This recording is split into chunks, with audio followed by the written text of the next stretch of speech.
ಸರ್ಕಾರ ಬಗ್ಗೆ ಬಹಳಷ್ಟು ವಿಚಾರಗಳ ಬಗ್ಗೆ ಚರ್ಚೆಯನ್ನು ಕೂಡ ಮಾತಾಡ್ತಿದ್ವಿ, ನಾವು ಚರ್ಚೆ ಕೂಡ ಮಾಡ್ತಾ ಇದ್ವಿ. ಎಸ್, ಬಿಜೆಪಿಯ ಚುನಾವಣಾ ಮುಖ್ಯಸ್ಥರಾದಂತ ರತ್ನಾಕರ್ ಅವ್ರ ಜೊತೆ ಕೂಡ ಮಾತಾಡ್ತಿದ್ವಿ. ಎಸ್, ಹಾಗೇನೆ ಡಿ.ಕೆ. ಅಶೋಕ್ ಕೂಡ ಮಾತಾಡ್ತಿದ್ರು. ಎಸ್, ಈ ಎಲ್ಲ ವಿಚಾರಗಳ ಚರ್ಚೆಗಳ ಹಿನ್ನೆಲೆಗಳು, ಇಲ್ಲಿ ರಾಜಕೀಯ ಭವಿಷ್ಯ ಏನಿದೆ, ರಾಜ್ಯ ರಾಜಕೀಯದಲ್ಲಿ ಇದೀಗ 5 ವರ್ಷ ಜನರು ಕಗ್ಗತ್ತಲಿನಲ್ಲಿ ಇರುವಂತ ಪರಿಸ್ಥಿತಿ ಇದೆಯಾ?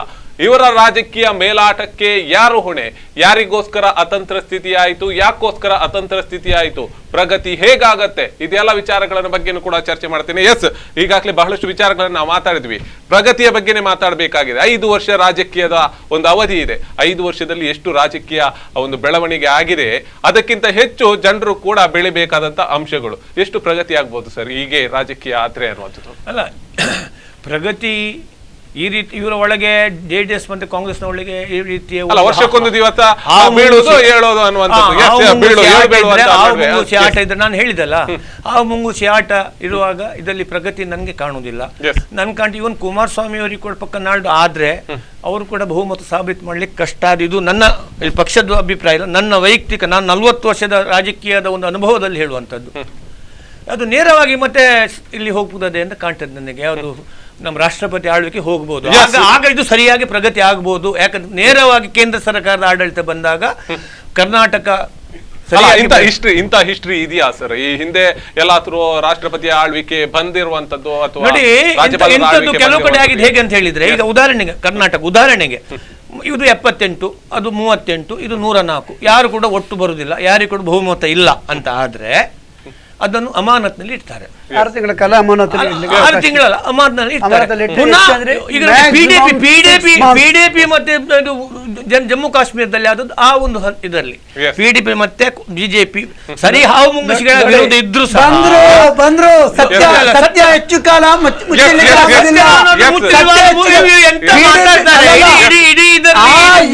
PDP ಒಂದು ದೇಶದ್ರೋಹ ಪಕ್ಷ ಅಂತ ಭಾರತೀಯ ಜನತಾ ಪಕ್ಷ ಇವತ್ತು ಘಂಟಾಘೋಷವಾಗಿ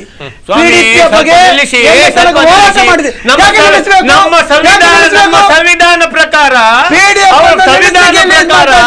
ಓದಿಕೊಂಡ ಸರ್ಕಾರ, ಓದಿಕೊಂಡ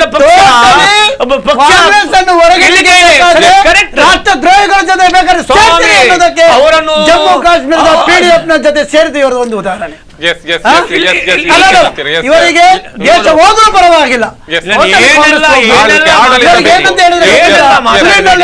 ಜನ ನೋಡ್ತಾರೆ, ಚೈತನ್ಯ ಮಂಡಲಜಿ ನರ್ಮಲ್ ಮುಂಡೆ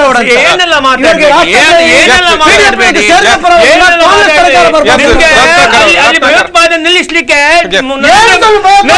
ನರೇಂದ್ರ ಮೋದಿ ಅವರು ಬೆಂಬಲ ಕೊಡಿ.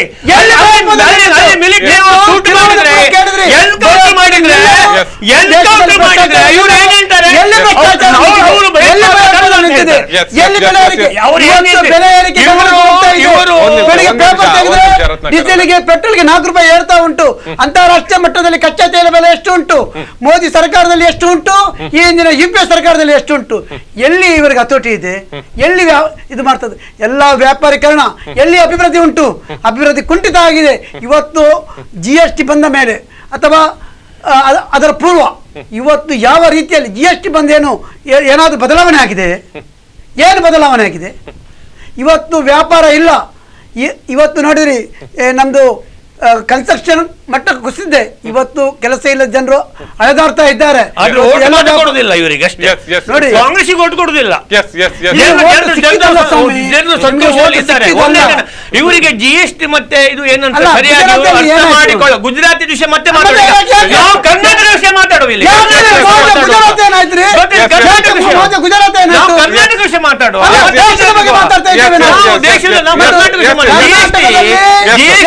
ಏನಾಗಿದೆ ಈಗ ಇವರು ಏನ್ ಮಾತಾಡ ಅಂತ ಹೇಳಿದ್ರೆ, ನೋಟ್ ಬಂದಿ ಇದು ಇವನಿಗೆ ಮರ್ತೋಯ್ತು. ನಾನು ನೋಟ್ ಬಂದಿ GST ಇದೆರಡನ್ನೇ ಮಾತಾಡೋದು. ನೋಟ್ ಬಂದಿ ಪಾಪದವನಿಗೆ ಏನೋ ನಷ್ಟ ಆಗಿದೆ ಸ್ವಾಮಿ. ಇವತ್ತು ಯಾರಿಗೆ? ಇವರಂತ ನಾಯಕರುಗಳಿಗೆ ನೋಟು. ಒಂದು ರತ್ನಾಕರ್ ಅವ್ರೆ, ನೀವು ನೋಟ್ ಬಂದೇನು ಯಾಕೆ ಮಾಡಿದಿರಿ?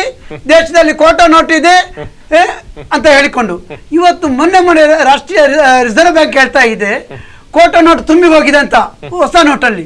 ಹಾಗಾದ್ರೆ ಎಲ್ಲಿ ನೋಟ್ ಬಂದಾಯ್ತು? ನಮ್ಮ ಬಾಂಗ್ಲಾದಲ್ಲಿ ಪ್ರಿಂಟ್ ಆಗಿ ಇಲ್ಲಿ ಬರ್ತದೆ, ಎಲ್ಲಿ ನಿಮ್ಮ ಭದ್ರತೆ? ಬಾಂಗ್ಲಾದಲ್ಲಿ ಪ್ರಿಂಟ್ ಆಗಿ ಭಾರತಕ್ಕೆ ನೋಟ್ ಬರ್ತಿದೆ ಅಂತ ಹೇಳಿ ನಿಮ್ಗೆ ನಾಚಿಕೆ ಆಗುದಿಲ್ವಾ? ಪಾಕಿಸ್ತಾನದಲ್ಲಿ ನೋಟ್ ಆಗಿ ಬರ್ತದೆ, ಏನು ನಿಮ್ಮ ಭದ್ರತೆ? ಏನು ನಿಮ್ಮ ಸರ್ಕಾರ? ನಾಚಿಕೆ ಆಗುದಿಲ್ಲ ನಿಮ್ಗೆ ಸರ್ಕಾರದಲ್ಲಿ ಇದೆ ಅಂತ ಹೇಳಿಕೆ? ಅಲ್ಲ ಕಾಂಗ್ರೆಸ್ ಪಾಕಿಸ್ತಾನ ಬಾಂಗ್ಲಾದಿಂದ 2000 ಕೋಟಿ ನೋಟ್ ಬರ್ತಾ ಇದೆ ಅಂತ ಇವರೆಲ್ಲ ನಾಯಕರು ಹೇಳಿಕೆ ಕೊಡ್ತಿದ್ದಾರೆ. ಇವರು ಏನು ಸರ್ಕಾರ ನಡೆಸ್ತಾ ಇದ್ದಾರೆ? ನಾನು ಹೇಳ್ತೇನೆ, ಈ ಬಾಂಗ್ಲಾ ಮತ್ತೆ ಇವರು ಪಾಕಿಸ್ತಾನದವ್ರು ನಂಗೆ ಗೊತ್ತಿಲ್ಲ, ನಾನು ಈಗಲೇ ಕೇಳಿದ್ದು. ಅದು ಬರುವುದು ಹೌದಾದ್ರೆ ಅದರಲ್ಲಿ ಕಾಂಗ್ರೆಸ್ನವ್ರದೇ ಕೈವಾಡ. ಮತ್ತೆ ಇವರು ಭದ್ರತೆ ಬಗ್ಗೆ ಇವರು ಭದ್ರತೆ ಒಂದು ನಿಮಿಷ ನಿಲ್ಲಿ, ಒಂದು ನಿಮಿಷ ನಿಲ್ಲಿ. ನೀವು ಹಾಗೆ ಮಾಡಿ ನಾನು ನಿಮ್ಗೆ ಮಾತಾಡ್ಲಿ ಬಿಡ್ಲಿಕ್ಕೆ ಒಂದು ನಿಮಿಷ, ಅದು ಬೇಡ. ನೀವು ನಾನು ಹೇಳ್ತೇನೆ ಮತ್ತೆ ನಾನು ಹೇಳ್ತೇನೆ. ಬಾಂಬೆಯಲ್ಲಿ ಬಾಂಬ್ ಬ್ಲಾಸ್ಟ್ ಆಯ್ತು, ಎಷ್ಟೋ 100 ಜನ ಸತ್ರು. ಕಾಂಗ್ರೆಸ್ ಸರ್ಕಾರ ಆ ಒಂದು ಘಟನೆ ಆದ ನಂತರ ಇವತ್ತಿನವರೆಗೆ ಮೋದಿ ಸರ್ಕಾರ ಭದ್ರತೆ ಬಗ್ಗೆ ಮಾತಾಡಿ ಹೇಳಿದ್ದು ಒಂದೇ ಒಂದು ಭಯೋತ್ಪಾದನೆ ಚಟುವಟಿಕೆಯಲ್ಲಿ ಜನ ಸಾಯಲಿಲ್ಲ, ಜಮ್ಮು ಕಾಶ್ಮೀರ ಒಂದು ಬಿಟ್ರೆ. ಅದಕ್ಕೆ ಇವರೆಲ್ಲ ಬೆಂಬಲ ಕೊಟ್ರೆ ನಾಳೆ ನಿಲ್ಲಿಸಬಹುದು ಜಮ್ಮು ಕಾಶ್ಮೀರ. ಇವರು ಅಲ್ಲಿದ್ದು ಒಬ್ಬ ಭಯೋತ್ಪಾದಕ ಮೊನ್ನೆ ಮಿಲಿಟರಿ ಅವರು ಶೂಟ್ ಮಾಡಿದ್ರು, ಅವರು ಭಯೋತ್ಪಾದಕರಲ್ಲ, ನೀವ್ ಯಾಕೆ ಅವರು ಶೂಟ್ ಮಾಡಿದ್ರಿ ಅಂತ ಇವರು ಹೇಳುವಂತ ಜನ. ಆದ ಕಾರಣ ಈಗ ಏನಾಗಿದೆ, ಮುಳ್ಳಿನ ಮೇಲೆ ಬಟ್ಟೆ ಬಿದ್ರು, ಬಟ್ಟೆ ಮುಳ್ಳಿನ ಮೇಲೆ ಬಿದ್ರು, ಮುಳ್ಳು ಬಟ್ಟೆ ಬಿಟ್ರು, ಹಾಳಾಗುವುದು ಬಟ್ಟೆ. ನಮ್ಗೆ ಈ ದೇಶದ ಭದ್ರತೆ ಬೇಕು, ಈ ದೇಶದ ಅಭಿವೃದ್ಧಿ ಬೇಕು, ಈ ದೇಶ ನಮ್ದು. ಅದಕ್ಕೋಸ್ಕರ ನಾವೆಲ್ಲ ಒಟ್ಟು ಸೇರಿ ಕೆಲಸ ಮಾಡಿ. ಇವ್ರ ಬೆಂಬಲ ಉಂಟು ಅದಕ್ಕೆ? ಇಲ್ಲ. ಆ ದಿವಸ ಬಾಂಗ್ಲಾದೇಶ ಮಾಡುವಾಗ ಇಂದಿರಾ ಗಾಂಧಿ ಅವರಿಗೆ ವಾಜಪೇಯಿ ಅವರು ಪೂರ್ಣ ಬೆಂಬಲ ಕೊಟ್ಟಿದ್ರು, ಇವರೆಲ್ಲ ಅಂತ ಹೇಳಿ. ಯಾಕೆ? ಅದು ಒಳ್ಳೆ ಕೆಲಸ ಅಂತ ಹೇಳಿ. ಅದರಲ್ಲಿ ರಾಜಕೀಯ ಮಾಡಬಾರ್ದು. ರಾಜಕೀಯ ಮಾಡುವ ಜನರು ಅರ್ಥ ಮಾಡಿಕೊಳ್ತಾರೆ, ಗೊತ್ತಲ್ಲ. ರಾಜಕೀಯ ಮಾಡುದು ರೂಲಿಂಗ್ ಪಾರ್ಟಿ ತಪ್ಪಿದ್ರೆ ಹೇಳಿ ಅವರಿಗೆ, ನಿಮ್ಮಲ್ಲಿ ಅದಕ್ಕೇನಾದ್ರೂ ಅದಕ್ಕೊಂದು ನಿಮ್ಮಲ್ಲಿ ಮ್ಯಾಪ್ ಉಂಟಾ ಅದನ್ನು ತಿಳಿಸಿ. ಬಿಟ್ಟು ಪ್ರತಿಯೊಂದಕ್ಕೂ ನೀವು ಕೋರ್ಟಿಗೂ ಚೀಮಾರಿ ಹಾಕುವುದು, ಪ್ರೆಸಿಡೆಂಟಿಗೂ ಚೀಮಾರಿ ಹಾಕುವುದು, ಎಲ್ರಿಗೂ ನೀವು ವಿರೋಧ ಮಾಡಿದ್ರೆ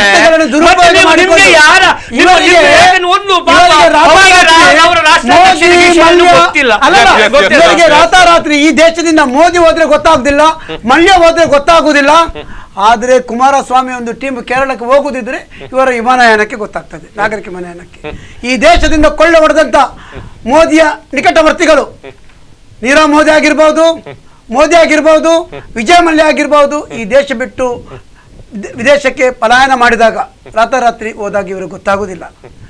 ಈ ದೇಶಕ್ಕೆ ದಾವೂದ್ ಇಬ್ರಾಹಿಂ ಪತ್ನಿ 13 ಮಂದಿ ಹೋಗ್ತಾರಂತೆ ಮುಂಬೈಗೆ, ಆಗ ಇವರ ಗುಪ್ತಚರ ಹೇಳಿಕೆ ಗೊತ್ತಾಗುದಿಲ್ಲ. ಇವರು ಈ ದೇಶದ ಆಂತರಿಕ ಭದ್ರತೆಯನ್ನು ಮೀರಿ ಪಾಕಿಸ್ತಾನದ ಬಿರಿಯಾನಿ ಊಟಕ್ಕೆ ಅಲ್ಲಿ ಹೋಗಿ ಬರ್ತಾರೆ. ಆವಾಗ ಇವರಿಗೆ ಅವರು ಮಿತ್ರರು, ಇಲ್ಲಿ ಬಂದು ಅವರ ಶತ್ರು ರಾಷ್ಟ್ರ ಮಾತಾಡ್ತಾರೆ. ಏನ್ ಇವರು ನಾಟಕೀಯವ? ಹಾಗಾದ್ರೆ ಇಷ್ಟೆಲ್ಲ ಗೊತ್ತಿರುವಂತಹ ಕಾಂಗ್ರೆಸ್ನವರು ಜನರಿಗೆ ತಲುಪಿಸುವುದರಲ್ಲಿ ಎಡವಿದ್ದಾರಾ ಅನ್ನುವಂಥದ್ದು. ಹಾಗಾದ್ರೆ ಜನರಿಗೆ ಸರಿಯಾಗಿ ತಲುಪಿಸ್ತಾ ಇಲ್ವಾ? ಇವತ್ತು ಮಾಧ್ಯಮ ಸಂಸ್ಥೆಗಳನ್ನು ಕಪಿಮುಷ್ಟಿಯಲ್ಲಿ ಇಟ್ಟುಕೊಂಡು ಅವರನ್ನು ಬ್ಲಾಕ್ ಮೇಲ್ ಮಾಡಿಕೊಂಡು ಇವತ್ತು ಪೇಡ್ ನ್ಯೂಸ್ ಕೊಡುವ ಮೂಲಕ ಎಲ್ಲವನ್ನು ತನ್ನದಾಗಿಸಿಕೊಳ್ಳುವಂತ ಒಂದು ಬಂಧನದವರು ಹೇಳ್ಬೇಕು, ಇದು ಸತ್ಯ. ಮಾಧ್ಯಮದವರು ಅವರು ಅದಕ್ಕೆ ಉತ್ತರ ನೀವೇ ಕೊಡ್ತೀರಿ ಈಗ. ರತ್ನಾಕರ್ ಅವರೇ ಹೇಳಿ. ಮಲ್ಯರು ಹೇಳಿದ್ರು ಒಂದು ಇವತ್ತು 50 ಲಕ್ಷದ ಮೇಲೆ ಲೋನ್ ಕೊಡ್ಬೇಕಾದ್ರೆ ನಮ್ಮ ಇವರದು ಯಾವುದು ಕೇಂದ್ರ ಸರ್ಕಾರದ ಮಂತ್ರಿಯವರದು ಫೈನಾನ್ಸ್ ಮಿನಿಸ್ಟ್ರಿ ಪರ್ಮಿಷನ್ ಬೇಕು. 1000 ಕೋಟಿ ತೆಕೊಂಡು ಹೋದದ್ದು ಎಲ್ಲ ಕೊಟ್ಟದ್ದು ಚಿದಂಬರಂ ಸಮಯದಲ್ಲಿ. ಇವರು ಅದರಲ್ಲಿ ಪಾಲುದಾರರು, ಗೊತ್ತಲ್ಲ. ಅವರು ಓಡಿರ್ಬೋದು, ಪಾಲುದಾರರು ಅವರನ್ನು ನೀವು ಯಾಕೆ ವಸೂಲು ಮಾಡಲಿಲ್ಲ? ನೀವು ಮಾತಾಡಿದ್ರೆ ಕಾಂಗ್ರೆಸ್ ದಾವೂದ್ ಇಬ್ರಾಹಿಂ ಕಾಂಗ್ರೆಸ್ ಇದರಲ್ಲಿ ನಿಮ್ಮ ಮಹಾರಾಷ್ಟ್ರದಲ್ಲಿ ಇದ್ದ ಕಾಂಗ್ರೆಸ್ ಸರ್ಕಾರ ಚೀಫ್ ಮಿನಿಸ್ಟ್ರೇ ವಿಮಾನದಲ್ಲಿ ಕೊಟ್ಟು ಕಳಿಸಿದ್ದು ಬಾಂಬ್ ಬ್ಲಾಸ್ಟ್ ಆದ ನಂತರ. ನೀವು ಎಂತ ಅವರ ಹೆಂಡತಿ ಅಂತ ಮಾತಾಡುದು ನೀವು? ಹೆಂಡತಿಯನ್ನು ಇಟ್ಟು ಕೊಡ್ತಿದ್ದು ನಂಗೆ ಗೊತ್ತಿಲ್ಲ. ಅವರ ಹೆಂಡತಿ ಬಂದ ವಿಷಯ ನನಗೆ ಗೊತ್ತಿಲ್ಲ. ಹೌದಾದ್ರೆ ಇವ್ರು ಹೇಳ್ತಾರೆ ಅವ್ರ ಹೆಂಡತಿಯನ್ನು ಹಿಡಿದುಕೊಂಡು ನೀವು ದಾವೂದನ್ನು ಹೇಗೆ ಹಿಡಿಯುವುದು? ಅದ್ರಲ್ಲಿ ಬಿಡಿ, ಅದು ಮತ್ತೆ ವಾಜಪೇಯಿ ಒಂದು ಮಾತು ಹೇಳಿದ್ದಾರೆ, ನಾವು ನಮ್ಮ ಸೈಡ್ ನಮ್ಮ ಶತ್ರು ರಾಷ್ಟ್ರಗಳನ್ನು ಬದಲಾವಣೆ ಮಾಡ್ಲಿಕ್ಕೆ ಆಗುದಿಲ್ಲ. ಶತ್ರು ರಾಷ್ಟ್ರಗಳು ನಮ್ಗೆ ಶಾಶ್ವತವಾಗಿ ಅವರು ಅಲ್ಲೇ ಇರ್ತಾರೆ, ನಾವು ಅವರ ಮಿತ್ರರಾಗಿ ಇರಬೇಕು. ಅಡ್ಜಸ್ಟ್ಮೆಂಟ್ ಇದಲ್ಲ. ಹಾಗಂದ್ರೆ ಅವ್ರು ಹೇಳಿದಕ್ಕೆ ನಾವು ಒಪ್ಪಿಗೆಲ್ಲ, ಅವರನ್ನು ಸದೆ ಬಡಿಯುವುದೇ. ಆದ್ರೆ ನಮ್ಮ ಒಂದು ಪ್ರಯತ್ನ, ಯಾಕಂದ್ರೆ ಇಂಟರ್ನ್ಯಾಷನಲ್ ಸ್ಟೇಜ್ ನಲ್ಲಿ ನಾವು ತೋರಿಸ್ಬೇಕು. ನಾವು ಮಿತ್ರತ್ವದ ಕೈಯನ್ನು ಕೊಟ್ಟಿದ್ದೇವೆ, ನಮ್ಗೆ ನಾವು ಯುದ್ಧಕ್ಕೂ ಸಿದ್ಧ, ಸ್ನೇಹಕ್ಕೂ ಬದ್ಧ. ಈ ಒಂದು ಮಾತಿಗೋಸ್ಕರ ಅದು ಇವರಿಗೆ ಎಲ್ಲಿ ಅರ್ಥ ಆಗ್ಬೇಕು? ಇವರಿಗೆ ಒಟ್ಟಾಸಿ ಹೊಟ್ಟೆ ಉರಿತದೆ, ನೀರಿನಿಂದ ಹೊರಗೆ ಬಿದ್ದ ಮೀನಿನಾಗಿ ಚಡಪಡಿಸ್ತಾರೆ. ಇವರಿಗಂತ ನಾಯಕತ್ವ ಇಲ್ಲ, ಮೋದಿ ಅಂತ ನಾಯಕತ್ವ ಇಲ್ಲ, ಮತವನ್ನು ಗಳಿಸುವಂತ ನಾಯಕತ್ವ ಇಲ್ಲ. ಇವರಿಗೆ ಒಟ್ಟಾಸಿ ಪ್ರತಿಯೊಂದರಲ್ಲಿ ನಮ್ಮಲ್ಲಿ ತುಳುನಲ್ಲಿ ಇವರು ಗಾದೆ ಹೇಳಿದ್ರು, ಮಜ್ಜಿಗೆಯಲ್ಲಿ ಕಲ್ಲು ಹುಡುಕುವುದು.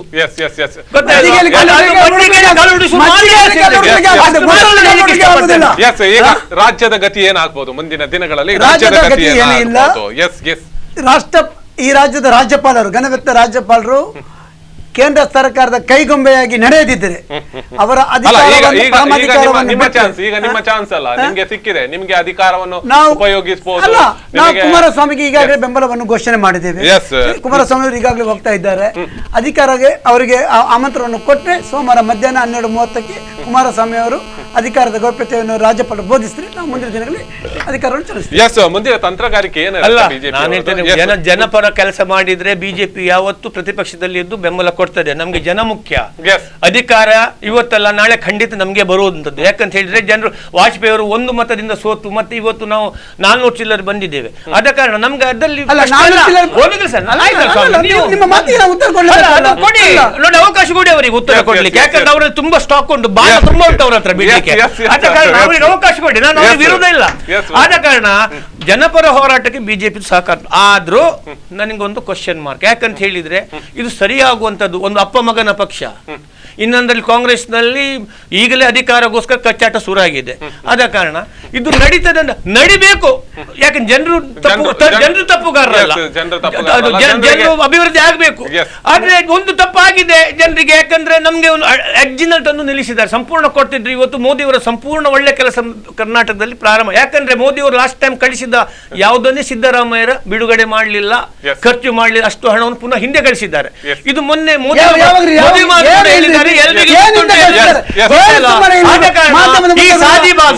ಈ ಅನ್ನ ಭಾಗ್ಯ ಇದರಲ್ಲೆಲ್ಲ ಪಾಲಿರುವುದು, ಅನ್ನ ಭಾಗ್ಯದಲ್ಲೆಲ್ಲ ಕೇಂದ್ರ ಸರ್ಕಾರದ ಪಾಲು.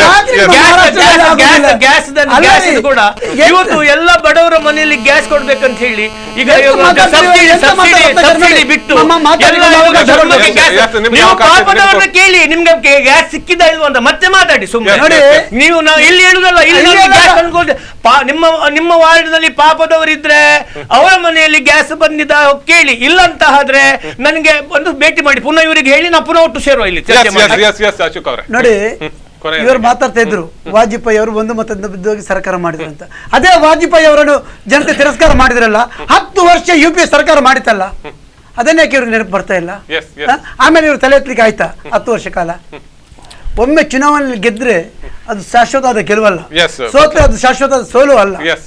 ಆದ್ರೆ ಆ ಸಂದರ್ಭಗಳಲ್ಲಿ ಆಗಿನ ವಾತಾವರಣದಲ್ಲಿ ಕೆಲವೊಂದು ಆಡಳಿತಾತ್ಮಕದ ವಿಚಾರ ಇರಬಹುದು, ನಮ್ಮ ತಪ್ಪು ನಿರ್ಧಾರಗಳಾಗಿರೋದು, ಕೆಲವು ಭಾವನಾತ್ಮಕ ವಿಚಾರಗಳು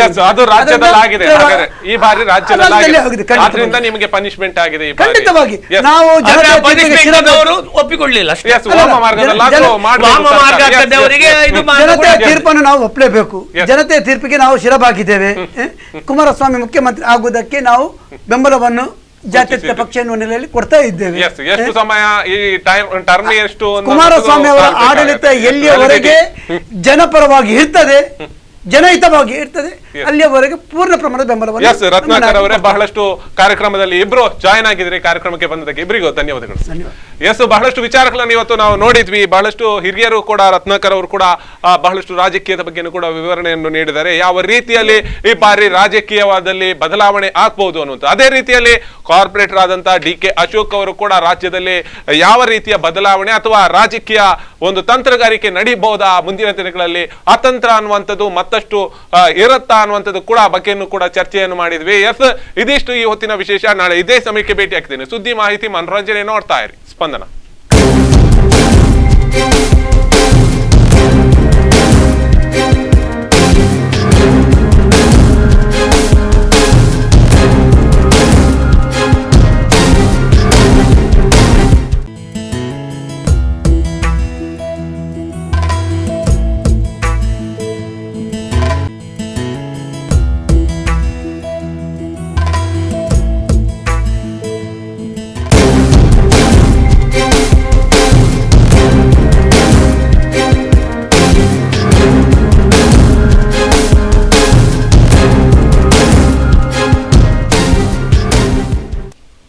ಉರುಳಿದ ಸರ್ಕಾರ ಬಗ್ಗೆ ಬಹಳಷ್ಟು ವಿಚಾರಗಳ ಬಗ್ಗೆ ಚರ್ಚೆಯನ್ನು ಕೂಡ ಮಾತಾಡ್ತಿದ್ವಿ, ನಾವು ಚರ್ಚೆ ಕೂಡ ಮಾಡ್ತಾ ಇದ್ವಿ. ಎಸ್, ಬಿಜೆಪಿಯ ಚುನಾವಣಾ ಮುಖ್ಯಸ್ಥರಾದಂತ ರತ್ನಾಕರ್ ಅವ್ರ ಜೊತೆ ಕೂಡ ಮಾತಾಡ್ತಿದ್ವಿ. ಎಸ್, ಹಾಗೇನೆ DK ಅಶೋಕ್ ಕೂಡ ಮಾತಾಡ್ತಿದ್ರು. ಎಸ್, ಈ ಎಲ್ಲ ವಿಚಾರಗಳ ಚರ್ಚೆಗಳ ಹಿನ್ನೆಲೆಗಳು, ಇಲ್ಲಿ ರಾಜಕೀಯ ಭವಿಷ್ಯ ಏನಿದೆ, ರಾಜ್ಯ ರಾಜಕೀಯದಲ್ಲಿ ಇದೀಗ 5 ವರ್ಷ ಜನರು ಕಗ್ಗತ್ತಲಿನಲ್ಲಿ ಇರುವಂತ ಪರಿಸ್ಥಿತಿ ಇದೆಯಾ?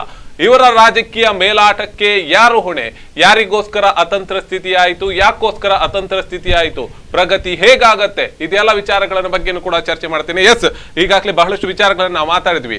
ಪ್ರಗತಿಯ ಬಗ್ಗೆನೇ ಮಾತಾಡಬೇಕಾಗಿದೆ. 5 ವರ್ಷ ರಾಜಕೀಯದ ಒಂದು ಅವಧಿ ಇದೆ. 5 ವರ್ಷದಲ್ಲಿ ಎಷ್ಟು ರಾಜಕೀಯ ಒಂದು ಬೆಳವಣಿಗೆ ಆಗಿದೆ, ಅದಕ್ಕಿಂತ ಹೆಚ್ಚು ಜನರು ಕೂಡ ಬೆಳಿಬೇಕಾದಂತ ಅಂಶಗಳು. ಎಷ್ಟು ಪ್ರಗತಿ ಆಗ್ಬೋದು ಸರ್ ಹೀಗೆ ರಾಜಕೀಯ ಆದ್ರೆ ಅನ್ನುವಂಥದ್ದು? ಅಲ್ಲ, ಪ್ರಗತಿ ಈ ರೀತಿ ಇವರ ಒಳಗೆ JDS ಮತ್ತೆ ಕಾಂಗ್ರೆಸ್ನ ಒಳಗೆ ಈ ರೀತಿಯ ವರ್ಷಕ್ಕೊಂದು ದಿವಸ ಬೀಳೋದು ಹೇಳೋದು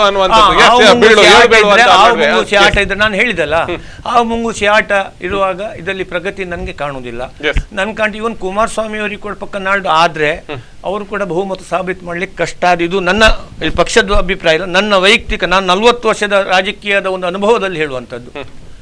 ಅದು ನೇರವಾಗಿ ಮತ್ತೆ ಇಲ್ಲಿ ಹೋಗ್ಬೋದೇ ಅಂತ ಕಾಣ್ತದೆ ನನಗೆ. ಯಾವುದು ನಮ್ಮ ರಾಷ್ಟ್ರಪತಿ ಆಳ್ವಿಕೆ ಹೋಗ್ಬೋದು, ಆಗ ಇದು ಸರಿಯಾಗಿ ಪ್ರಗತಿ ಆಗ್ಬೋದು. ಯಾಕಂದ್ರೆ ನೇರವಾಗಿ ಕೇಂದ್ರ ಸರ್ಕಾರದ ಆಡಳಿತ ಬಂದಾಗ ಕರ್ನಾಟಕ ಇಂಥ ಹಿಸ್ಟ್ರಿ ಇದೆಯಾ ಸರ್? ಈ ಹಿಂದೆ ಎಲ್ಲಾದ್ರೂ ರಾಷ್ಟ್ರಪತಿ ಆಳ್ವಿಕೆ ಬಂದಿರುವಂತದ್ದು ಅಥವಾ ನೋಡಿ, ಇಂಥದ್ದು ಕೆಲವು ಕಡೆ ಆಗಿದೆ. ಹೇಗೆ ಅಂತ ಹೇಳಿದ್ರೆ, ಈಗ ಉದಾಹರಣೆಗೆ ಕರ್ನಾಟಕ ಉದಾಹರಣೆಗೆ ಇದು 78, ಅದು 38, ಇದು 104, ಯಾರು ಕೂಡ ಒಟ್ಟು ಬರುವುದಿಲ್ಲ, ಯಾರಿಗೂ ಕೂಡ ಬಹುಮತ ಇಲ್ಲ ಅಂತ ಆದ್ರೆ ಅದನ್ನು ಅಮಾನತ್ನಲ್ಲಿ ಇಡ್ತಾರೆ. 6 ತಿಂಗಳ ಕಾಲ ಅಮಾನತ್ನಲ್ಲಿ 6 ತಿಂಗಳಲ್ಲ ಅಮಾನತ್ನಲ್ಲಿ ಇಡ್ತಾರೆ. PDP ಮತ್ತೆ ಜಮ್ಮು ಕಾಶ್ಮೀರದಲ್ಲಿ ಆದದ್ದು ಆ ಒಂದು ಇದರಲ್ಲಿ PDP ಮತ್ತೆ BJP ಸರಿ ಹಾವು ಮುಂಗುಸಿಗಳ ವಿರೋಧ ಇದ್ರು ಬಂದ್ರು ಸತ್ಯ ಹೆಚ್ಚು ಕಾಲ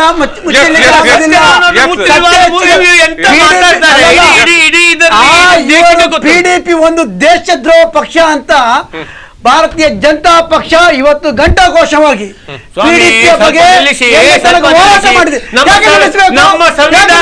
ಸಂವಿಧಾನ ಪ್ರಕಾರ ಓದುಕೊಂಡ ಸರ್ಕಾರ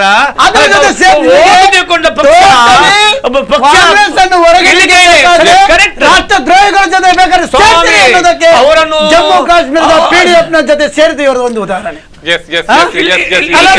ಇವರಿಗೆ ದೇಶ ಹೋದ್ರೂ ಪರವಾಗಿಲ್ಲ.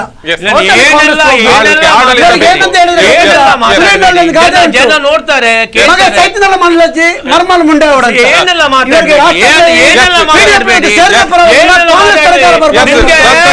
ಭಯೋತ್ಪಾದನೆ ನಿಲ್ಲಿಸಲಿಕ್ಕೆ ನರೇಂದ್ರ ಮೋದಿ ಅವರು ಬೆಂಬಲ ಕೊಡಿ.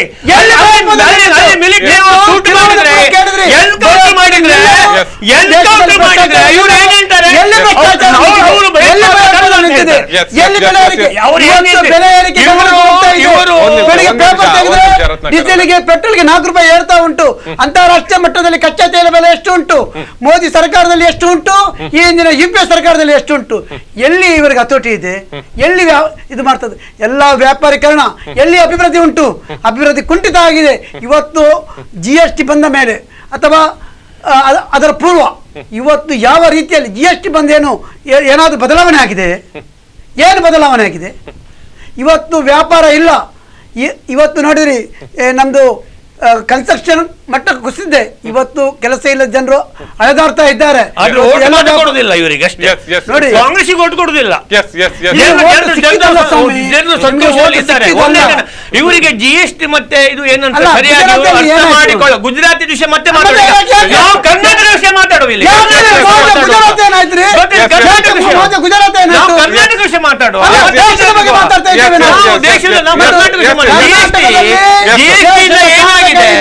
ಈಗ ಇವರು ಏನ್ ಮಾತಾಡ ಅಂತ ಹೇಳಿದ್ರೆ, ನೋಟ್ ಬಂದಿ ಇದು ಇವನಿಗೆ ಮರ್ತೋಯ್ತು. ನಾನು ನೋಟ್ ಬಂದಿ GST ಇದೆರಡನ್ನೇ ಮಾತಾಡೋದು.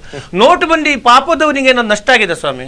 ಇವತ್ತು ಯಾರಿಗೆ? ಇವರಂತ ನಾಯಕರುಗಳಿಗೆ ನೋಟು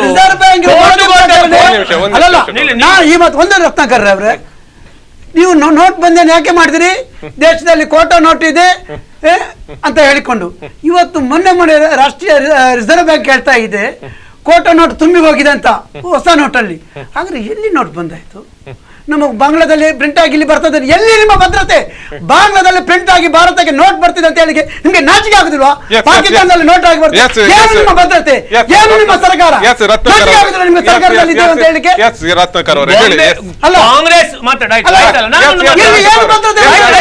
ಪಾಕಿಸ್ತಾನ ಬಾಂಗ್ಲಾದಿಂದ 2000 ಕೋಟಿ ನೋಟ್ ಬರ್ತಾ ಇದೆ ಅಂತ ಇವರೆಲ್ಲ ನಾಯಕರು ಹೇಳಿಕೆ ಕೊಡ್ತಿದ್ದಾರೆ. ಇವರು ಏನು ಸರ್ಕಾರ ನಡೆಸ್ತಾ ಇದ್ದಾರೆ? ನಾನು ಹೇಳ್ತೇನೆ, ಈ ಬಾಂಗ್ಲಾ ಮತ್ತೆ ಇವರು ಪಾಕಿಸ್ತಾನದವ್ರು ನಂಗೆ ಗೊತ್ತಿಲ್ಲ, ನಾನು ಈಗಲೇ ಕೇಳಿದ್ದು. ಅದು ಬರುವುದು ಹೌದಾದ್ರೆ ಅದರಲ್ಲಿ ಕಾಂಗ್ರೆಸ್ನವ್ರದೇ ಕೈವಾಡ. ಮತ್ತೆ ಇವರು ಭದ್ರತೆ ನೀವು ಹಾಗೆ ಮಾಡಿ ನಾನು ನಿಮ್ಗೆ ಮಾತಾಡ್ಲಿ ಬಿಡ್ಲಿಕ್ಕೆ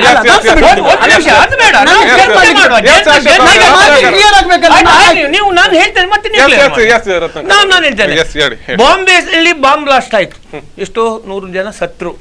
ಕಾಂಗ್ರೆಸ್ ಸರ್ಕಾರ ಆ ಒಂದು ಘಟನೆ ಆದ ನಂತರ ಇವತ್ತಿನವರೆಗೆ ಮೋದಿ ಸರ್ಕಾರ ಭದ್ರತೆ ಬಗ್ಗೆ ಮಾತಾಡಿ ಹೇಳಿದ್ದು ಒಂದೇ ಒಂದು ಭಯೋತ್ಪಾದನೆ ಚಟುವಟಿಕೆಯಲ್ಲಿ ಜನ ಸಾಯಲಿಲ್ಲ. ಜಮ್ಮು ಕಾಶ್ಮೀರ ಒಂದು ಬಿಟ್ರೆ ಅದಕ್ಕೆ ಇವರೆಲ್ಲ ಬೆಂಬಲ ಕೊಟ್ರೆ ನಾಳೆ ನಿಲ್ಲಿಸಬಹುದು ಜಮ್ಮು ಕಾಶ್ಮೀರ. ಇವರು ಅಲ್ಲಿದ್ದು ಒಬ್ಬ ಭಯೋತ್ಪಾದಕ ಮೊನ್ನೆ ಮಿಲಿಟರಿ ಅವರು ಶೂಟ್ ಮಾಡಿದ್ರು, ಅವರು ಭಯೋತ್ಪಾದಕರಲ್ಲ, ನೀವ್ ಯಾಕೆ ಅವರು ಶೂಟ್ ಮಾಡಿದ್ರಿ ಅಂತ ಇವರು ಹೇಳುವಂತ ಜನ. ಆದ ಕಾರಣ ಈಗ ಏನಾಗಿದೆ, ಮುಳ್ಳಿನ ಮೇಲೆ ಬಟ್ಟೆ ಬಿದ್ರು, ಬಟ್ಟೆ ಮುಳ್ಳಿನ ಮೇಲೆ ಬಿದ್ರು, ಮುಳ್ಳು ಬಟ್ಟೆ ಬಿಟ್ರು, ಹಾಳಾಗುವುದು ಬಟ್ಟೆ. ಆದ ಕಾರಣ ನಮ್ಗೆ ಈ ದೇಶದ ಭದ್ರತೆ ಬೇಕು, ಈ ದೇಶದ ಅಭಿವೃದ್ಧಿ ಬೇಕು, ಈ ದೇಶ ನಮ್ದು. ಅದಕ್ಕೋಸ್ಕರ ನಾವೆಲ್ಲ ಒಟ್ಟು ಸೇರಿ ಕೆಲಸ ಮಾಡಿ. ಇವ್ರ ಬೆಂಬಲ ಉಂಟು ಅದಕ್ಕೆ? ಇಲ್ಲ. ಆ ದಿವಸ ಬಾಂಗ್ಲಾದೇಶ ಮಾಡುವಾಗ ಇಂದಿರಾ ಗಾಂಧಿ ಅವರಿಗೆ ವಾಜಪೇಯಿ ಅವರು ಪೂರ್ಣ ಬೆಂಬಲ ಕೊಟ್ಟಿದ್ರು, ಇವರೆಲ್ಲ ಅಂತ ಹೇಳಿ. ಯಾಕೆ? ಅದು ಒಳ್ಳೆ ಕೆಲಸ ಅಂತ ಹೇಳಿ. ಅದರಲ್ಲಿ ರಾಜಕೀಯ ಮಾಡಬಾರ್ದು. ರಾಜಕೀಯ ಮಾಡುವ ಜನರು ಅರ್ಥ ಮಾಡಿಕೊಳ್ತಾರೆ, ಗೊತ್ತಲ್ಲ. ರಾಜಕೀಯ ಮಾಡುದು ರೂಲಿಂಗ್ ಪಾರ್ಟಿ ತಪ್ಪಿದ್ರೆ ಹೇಳಿ ಅವರಿಗೆ, ನಿಮ್ಮಲ್ಲಿ ಅದಕ್ಕೇನಾದ್ರೂ ಅದಕ್ಕೊಂದು ನಿಮ್ಮಲ್ಲಿ ಮ್ಯಾಪ್ ನಿಮ್ಮ ಅದನ್ನು ತಿಳಿಸಿ. ಬಿಟ್ಟು ಪ್ರತಿಯೊಂದಕ್ಕೂ ನೀವು ಕೋರ್ಟಿಗೂ ಚೀಮಾರಿ ಹಾಕುವುದು, ಪ್ರೆಸಿಡೆಂಟಿಗೂ ಚೀಮಾರಿ ಹಾಕುವುದು, ಪ್ರೆಸಿಡೆಂಟ್ ಎಲ್ಲರಿಗೂ ನೀವು ವಿರೋಧ ಮಾಡಿದ್ರೆ ನಿಮ್ಗೆ ಯಾರ ಒಂದು ಅವರ ರಾಷ್ಟ್ರ ಗೊತ್ತಿಲ್ಲ. ರಾತಾರಾತ್ರಿ ಈ ದೇಶದಿಂದ ಮೋದಿ ಹೋದ್ರೆ ಗೊತ್ತಾಗುದಿಲ್ಲ, ಮಲ್ಯ ಹೋದ್ರೆ ಗೊತ್ತಾಗುದಿಲ್ಲ. ಆದರೆ ಕುಮಾರಸ್ವಾಮಿ ಒಂದು ಟೀಮ್ ಕೇರಳಕ್ಕೆ ಹೋಗುದಿದ್ರೆ ಇವರ ವಿಮಾನಯಾನಕ್ಕೆ ಗೊತ್ತಾಗ್ತದೆ, ನಾಗರಿಕ ವಿಮಾನಯಾನಕ್ಕೆ. ಈ ದೇಶದಿಂದ ಕೊಳ್ಳೆ ಹೊಡೆದಂತ ಮೋದಿಯ ನಿಕಟವರ್ತಿಗಳು ನೀರವ್ ಮೋದಿ ಆಗಿರ್ಬೋದು, ವಿಜಯ ಮಲ್ಯ ಆಗಿರ್ಬೋದು, ಈ ದೇಶ ಬಿಟ್ಟು ವಿದೇಶಕ್ಕೆ ಪಲಾಯನ ಮಾಡಿದಾಗ ರಾತಾರಾತ್ರಿ ಹೋದಾಗ ಇವರು ಗೊತ್ತಾಗುವುದಿಲ್ಲ. ಈ ದೇಶಕ್ಕೆ ದಾವೂದ್ ಇಬ್ರಾಹಿಂ ಪತ್ನಿ 13 ಮಂದಿ ಹೋಗ್ತಾರಂತೆ ಮುಂಬೈಗೆ, ಆಗ ಇವರ ಗುಪ್ತಚರ ಇಲಾಖೆ ಗೊತ್ತಾಗುವುದಿಲ್ಲ. ಇವರು ಈ ದೇಶದ ಆಂತರಿಕ ಭದ್ರತೆಯನ್ನು ಮೀರಿ ಪಾಕಿಸ್ತಾನದ ಬಿರಿಯಾನಿ ಊಟಕ್ಕೆ ಅಲ್ಲಿ ಹೋಗಿ ಬರ್ತಾರೆ. ಆವಾಗ ಇವರಿಗೆ ಅವರು ಮಿತ್ರರು, ಇಲ್ಲಿ ಬಂದು ಅವರು ಶತ್ರು ರಾಷ್ಟ್ರ ಮಾತಾಡ್ತಾರೆ. ಏನ್ ಇವರು ನಾಟಕೀಯವ? ಹಾಗಾದ್ರೆ ಇಷ್ಟೆಲ್ಲ ಗೊತ್ತಿರುವಂತಹ ಕಾಂಗ್ರೆಸ್ನವರು ಜನರಿಗೆ ತಲುಪಿಸುವುದರಲ್ಲಿ ಎಡವಿದ್ದಾರಾ ಅನ್ನುವಂಥದ್ದು. ಹಾಗಾದ್ರೆ ಜನರಿಗೆ ಸರಿಯಾಗಿ ತಲುಪಿಸ್ತಾ ಇಲ್ವಾ? ಇವತ್ತು ಮಾಧ್ಯಮ ಸಂಸ್ಥೆಗಳನ್ನು ಕಪಿಮುಷ್ಟಿಯಲ್ಲಿ ಇಟ್ಟುಕೊಂಡು ಅವರನ್ನು ಬ್ಲಾಕ್ ಮೇಲ್ ಮಾಡಿಕೊಂಡು ಇವತ್ತು ಪೇಡ್ ನ್ಯೂಸ್ ಕೊಡುವ ಮೂಲಕ ಎಲ್ಲವನ್ನು ತನ್ನದಾಗಿಸಿಕೊಡುವಂತ ಒಂದು ಬಂಧನದವರು ಹೇಳ್ಬೇಕು, ಇದು ಸತ್ಯ.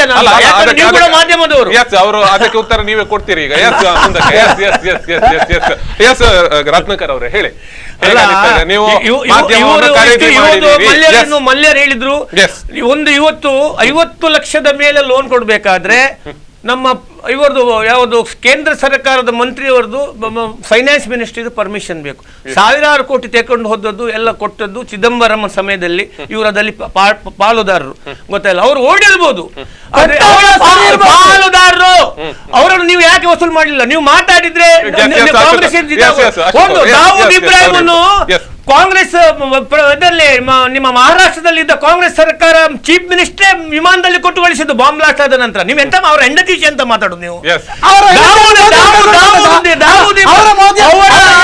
ಹೆಂಡತಿಯನ್ನು ಇಟ್ಟು ಕೊಡ್ತಿದ್ದು ನಂಗೆ ಗೊತ್ತಿಲ್ಲ. ಅವರ ಹೆಂಡತಿ ಬಂದ ವಿಷಯ ನನಗೆ ಗೊತ್ತಿಲ್ಲ. ಹೌದಾದ್ರೆ ಇವ್ರು ಹೇಳ್ತಾರೆ ಅವ್ರ ಹೆಂಡತಿಯನ್ನು ಹಿಡಿದುಕೊಂಡು ನೀವು ದಾವೂದನ್ನು ಹೇಗೆ ಹಿಡಿಯುವುದು? ಅದ್ರಲ್ಲಿ ಬಿಡಿ, ಮತ್ತೆ ವಾಜಪೇಯಿ ಒಂದು ಮಾತು ಹೇಳಿದ್ದಾರೆ, ನಾವು ನಮ್ಮ ಶತ್ರು ರಾಷ್ಟ್ರಗಳನ್ನು ಬದಲಾವಣೆ ಮಾಡ್ಲಿಕ್ಕೆ ಆಗುದಿಲ್ಲ. ಶತ್ರು ರಾಷ್ಟ್ರಗಳು ನಮ್ಗೆ ಶಾಶ್ವತವಾಗಿ ಅವರು ಅಲ್ಲೇ ಇರ್ತಾರೆ, ನಾವು ಅವರ ಮಿತ್ರರಾಗಿ ಇರಬೇಕು. ಅಡ್ಜಸ್ಟ್ಮೆಂಟ್ ಇದಲ್ಲ. ಹಾಗಂದ್ರೆ ಅವ್ರು ಹೇಳಿದಕ್ಕೆ ನಾವು ಒಪ್ಪಿಗೆಲ್ಲ, ಅವರನ್ನು ಸದೆ ಬಡಿಯುವುದೇ. ಆದ್ರೆ ನಮ್ಮ ಒಂದು ಪ್ರಯತ್ನ, ಯಾಕಂದ್ರೆ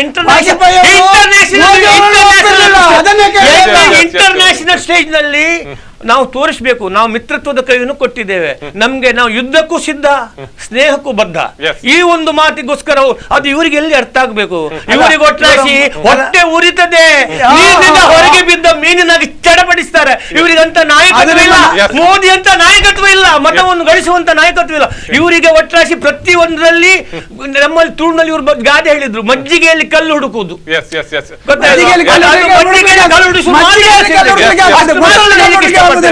ಈಗ ರಾಜ್ಯದ ಗತಿ ಏನಾಗ್ಬೋದು ಮುಂದಿನ ದಿನಗಳಲ್ಲಿ? ರಾಜ್ಯದ ಗತಿ ಏನಾಗ್ಬೋದು?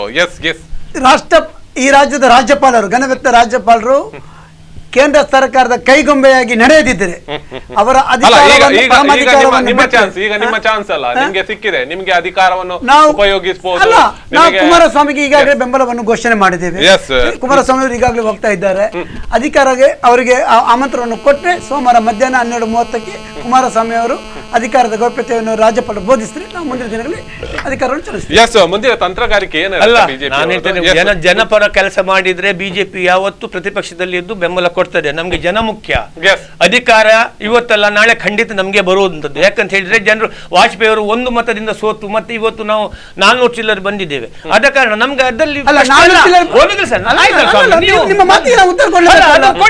ನೋಡಿ ಅವಕಾಶ ಕೊಡಿ ಅವರಿಗೆ ಉತ್ತರ ಕೊಡ್ಲಿಕ್ಕೆ. ಯಾಕಂದ್ರೆ ಅವರಲ್ಲಿ ತುಂಬಾ ಸ್ಟಾಕ್ ಉಂಟು, ಬಾಳ ತುಂಬಾ ಉಂಟು ಅವ್ರ ಹತ್ರ ಬಿಡ್ಲಿಕ್ಕೆ.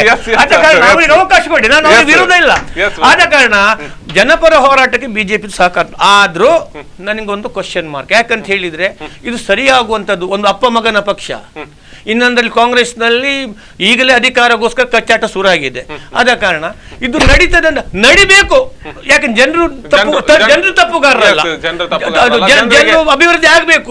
ಆದ್ರೆ ಒಂದು ತಪ್ಪಾಗಿದೆ ಜನರಿಗೆ. ಯಾಕಂದ್ರೆ ನಮ್ಗೆ ಒಂದು ಎಕ್ಸಿನಲ್ ತಂದು ನಿಲ್ಲಿಸಿದ್ದಾರೆ, ಸಂಪೂರ್ಣ ಕೊಡ್ತಿದ್ರು. ಇವತ್ತು ಮೋದಿ ಅವರ ಸಂಪೂರ್ಣ ಒಳ್ಳೆ ಕೆಲಸ ಕರ್ನಾಟಕದಲ್ಲಿ ಪ್ರಾರಂಭ. ಯಾಕಂದ್ರೆ ಮೋದಿ ಅವರು ಲಾಸ್ಟ್ ಟೈಮ್ ಕಳಿಸಿದ ಯಾವುದನ್ನೇ ಸಿದ್ದರಾಮಯ್ಯರ ಬಿಡುಗಡೆ ಮಾಡಲಿಲ್ಲ, ಖರ್ಚು ಮಾಡಲಿಲ್ಲ, ಅಷ್ಟು ಹಣವನ್ನು ಪುನಃ ಹಿಂದೆ ಕಳಿಸಿದ್ದಾರೆ. ಇದು ಮೊನ್ನೆ ಮೋದಿ ಹೇಳಿದ್ದಾರೆ ಅನ್ನಭಾಗ್ಯ ಇದರಲ್ಲೆಲ್ಲ ಪಾಲಿರುವುದು. ಅನ್ನಭಾಗ್ಯದಲ್ಲೆಲ್ಲ ಕೇಂದ್ರ ಸರ್ಕಾರದ ಪಾಲು. ಗ್ಯಾಸ್ ಕೂಡ ಇವತ್ತು ಎಲ್ಲ ಬಡವರ ಮನೆಯಲ್ಲಿ ಗ್ಯಾಸ್ ಕೊಡ್ಬೇಕಂತ ಹೇಳಿ ಈಗ ಸಬ್ಸಿಡಿ ಬಿಟ್ಟು ನೀವು ಪಾಪದವ್ರನ್ನ ಕೇಳಿ ನಿಮ್ಗೆ ಗ್ಯಾಸ್ ಸಿಕ್ಕಿದ ಇಲ್ವ ಅಂತ ಮತ್ತೆ ಮಾತಾಡಿ. ಸುಮ್ಮನೆ ನೀವು ಇಲ್ಲಿ ಹೇಳುದಲ್ಲ, ನಿಮ್ಮ ವಾರ್ಡ್ ನಲ್ಲಿ ಪಾಪದವರಿದ್ರೆ ಅವರ ಮನೆಯಲ್ಲಿ ಗ್ಯಾಸ್ ಬಂದಿದ್ದ ಕೇಳಿ. ಇಲ್ಲ ಅಂತ ಆದ್ರೆ ನನಗೆ ಒಂದು ಭೇಟಿ ಮಾಡಿ, ಪುನಃ ಇವರಿಗೆ ಹೇಳಿ ನಾವು ಪುನಃ ಒಟ್ಟು ಸೇರುವ ಇಲ್ಲಿ. ನೋಡಿ, ಇವರು ಮಾತಾಡ್ತಾ ಇದ್ರು ವಾಜಪೇಯಿ ಅವರು 1 ಮತದಿಂದ ಬಿದ್ದೋಗಿ ಸರ್ಕಾರ ಮಾಡಿದ್ರು ಅಂತ. ಅದೇ ವಾಜಪೇಯಿ ಅವರನ್ನು ಜನತೆ ತಿರಸ್ಕಾರ ಮಾಡಿದ್ರಲ್ಲ, 10 ವರ್ಷ UPA ಸರ್ಕಾರ ಮಾಡಿತಲ್ಲ, ಅದನ್ನೇ ಇವ್ರಿಗೆ ನೆನಪು ಬರ್ತಾ ಇಲ್ಲ. ಆಮೇಲೆ ಇವರು ತಲೆ ಎತ್ತಲಿಕ್ಕೆ ಆಯ್ತಾ 10 ವರ್ಷ ಕಾಲ? ಒಮ್ಮೆ ಚುನಾವಣೆಯಲ್ಲಿ ಗೆದ್ರೆ ಅದು ಶಾಶ್ವತವಾದ ಗೆಲುವಲ್ಲ, ಸೋತ್ರೆ ಅದು ಶಾಶ್ವತವಾದ ಸೋಲು ಅಲ್ಲ. ಆದ್ರೆ ಆ ಸಂದರ್ಭಗಳಲ್ಲಿ ಆಗಿನ ವಾತಾವರಣದಲ್ಲಿ ಕೆಲವೊಂದು ಆಡಳಿತಾತ್ಮಕದ ವಿಚಾರ ಇರಬಹುದು, ನಮ್ಮ ತಪ್ಪು ನಿರ್ಧಾರಗಳಾಗಿರುವುದು, ಕೆಲವು ಭಾವನಾತ್ಮಕ ವಿಚಾರಗಳು